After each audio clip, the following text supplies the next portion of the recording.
caused an uproar Tuesday night when they posted a link to a scheduled live stream titled LeBron James Introductory Press Conference, followed by the date July 27, to the team's YouTube channel. A Heat spokesperson told our Shams that the club's social media department was preparing for the possibility of James signing and mistakenly posted the link to the team's YouTube page. So, mistake, not a mistake, maybe an Easter egg here, maybe it's where LeBron's going. Stephen A., is this gaffe something or nothing? Nothing. None, in my opinion, nothing. That's an honest mistake. You know, every team has to prepare. The second LeBron James announced where he's going, if you're the team that he picks, you better be prepared with something immediately for public consumption. And that, to me, is all that it was. With LeBron and how close to the vest he holds things, that's why I didn't take Steve Kerr seriously when he was caught at some stoplight talking to people saying LeBron's coming, put it on Twitter and stuff like that, because obviously it's a decision that LeBron wants to make, and it's a decision that he wants to reveal. He doesn't want somebody else doing that. And so for Steve Kerr to say something like that, that's something that Steve Kerr wouldn't do if he was serious, because LeBron wouldn't want that. And that's something the Miami Heat wouldn't do, because that LeBron wouldn't want that either. And so because of that, that's why I say it's just an honest mistake, and that's how I look at it. It's stuff like that. It happens. It shouldn't, but nobody's flawless. Things happen from time to time. And I think, Wendy, this was just one of those times. It says a lot more about us as sports consumers and content creators than it does about the Heat, because we're in this point right now where there's this dearth of information on the sports calendar, and there's this really kind of an irresponsible frothing at the mouth on this LeBron stuff. First off, I'll give a free piece of consulting to all the teams who think they're going to sign LeBron. There's not going to be an introductory press conference. You don't got to get it ready. After not 5, not 6, not 7, LeBron's done with introductory press conferences. He didn't do one when he came back to Cleveland. He didn't do one when he came to Los Angeles. And if he does one, it's going to be on his platforms. It's not going to be an open thing that you're going to have. So you don't got to worry about creating stuff like that. And I promise you, I swear to all the people out there, I know that there's this unquenchable desire to know. I know that the league is somewhat frozen right now. I know that there's an assumption about things. Stephen A., I am talking to players and the teams involved. I'm talking to owners. I'm talking to everybody in the league all day long.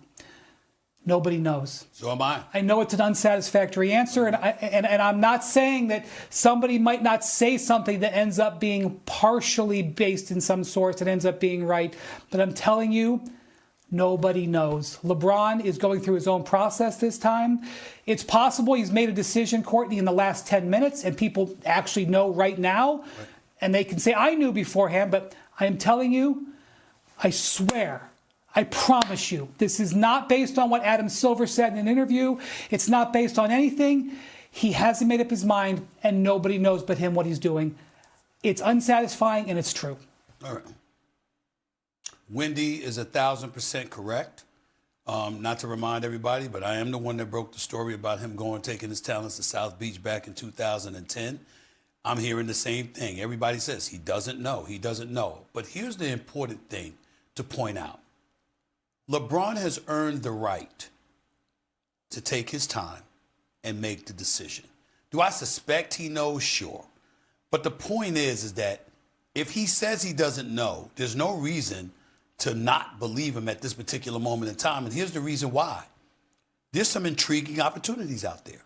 Minnesota is supposedly not in his top 3. Minnesota has Ant-Man. Ant-Man with LeBron James. That ain't something bad to watch. When you look at the Philadelphia 76ers, that's Jaylen Brown there now with Tyrese Maxey and VJ Edgecombe. With a Joel Embiid that you're praying he's at least 50% ready come playoff time. LeBron James in Philadelphia, that's a damn good situation. Golden State, well, the babyface assassin, the greatest shooter God has ever created, still looking like a superstar, is there for LeBron James. You talk about 20 points dipping from 27, 26, 25 points to 20 points a game last season. How much you want to make a bet his assist total will go up significantly if he were in Golden State throwing the basketball at that brother? How about that? That's an option. Oh, by the way, do you understand, Courtney and Wendy, that LeBron James after practice or after a game could hop on a jet and be back in LA in 45 minutes? Ladies and gentlemen, do you understand that I'm from Queens, New York? And I spent the vast majority of my young life taking an hour and a half traveling on New York Transit to get to work or to get to school. You understand? When I went to Thomas Edison High School in Queens, New York, it took me an hour and 15 minutes every morning to get to school. When I went to college, it took me, and I worked in the city, it took an hour and a half to get to the city, the bus to the E or the F train. Okay, 45 minutes is nothing.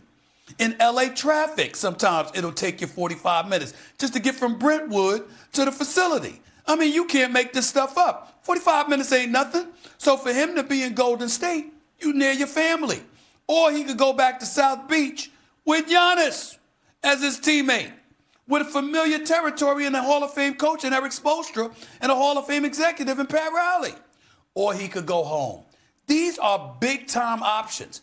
It's not an easy decision. He's got to make sure that wherever he goes, he's going to be happy for the next couple of years, because I believe he wants to play a full 25 years in the NBA, 25 seasons. He wants to play a full century. I think that's his target. I believe that's right. And then he's going to walk away, right? Agree. So the next 2 years of his life, this is likely his last move. He wants to make sure. Ladies and gentlemen, there's nothing wrong with it. He's got a bevy of options, but most importantly, it's a bevy of good options. He has to make sure he does his best to choose the best one. Whatever time he needs, he's earned the right to take that time and to make the best decision for himself. I got no problems with it. Well, we're going to need you to channel some of that 2010 energy, Stephen A. If you do get tipped off on where he's going, do like you did back then. I could care less. Tip us off Wherever here on First Thing about 10 days I could beforehand. care less. Courtney, I didn't believe him in 2010. No. I didn't believe him. He was right. He was right. All right. right. Well, there we go. All right. Still to come here. Bama's expected to Miami's mess up. This wasn't leaked by accident, okay? Those things don't just happen under Pat Riley's watch. When you hear the Miami Heat, Lewis, say that this was accidental, what is your reaction? Oh, sure. Somebody in the Heat organization knew something. So much so that they had the link prepared, even if they didn't mean to post it. This something because this means that Miami is really in the hunt. This is what happens in media. When I worked at the Detroit News, we had this file. It's called the obituary file, and it had a bunch of people who were still alive, but it had us killing them. Where he goes might not be as much of a mystery to people, in his camp, but it's just about the timeline in which he announces it. I believe that Miami is leading the charge.